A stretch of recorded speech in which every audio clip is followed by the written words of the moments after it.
اللہ تعالیٰ معاوضہ نہیں کرے گا تم سے تمہاری ان قسموں میں جو لغو ہوتی ہیں، لیکن وہ ضرور معاوضہ کرے گا تم سے ان قسموں پر جن کو تم نے پختہ کیا ہے۔ سو اس کا کفارہ ہے کھانا کھلانا 10 مساکین کو، اوسط درجے کا کھانا جیسا تم اپنے گھر والوں کو کھلاتے ہو، یا ان کو کپڑے پہنانا ہے یا کسی غلام کو آزاد کرنا۔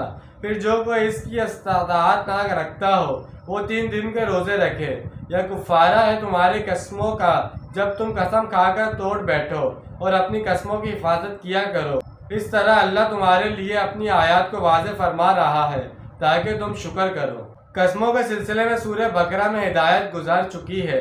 اب یہاں اس زمن میں آخری حکم آ رہا ہے، یعنی ایسی قسمیں جو بغیر کسی ارادے کے کھائی جاتی ہیں، ان پر کوئی گرفت نہیں ہے، جیسے واللہ باللہ وغیرہ کا تقیہ کلام کے طور پر استعمال عربوں کی خاص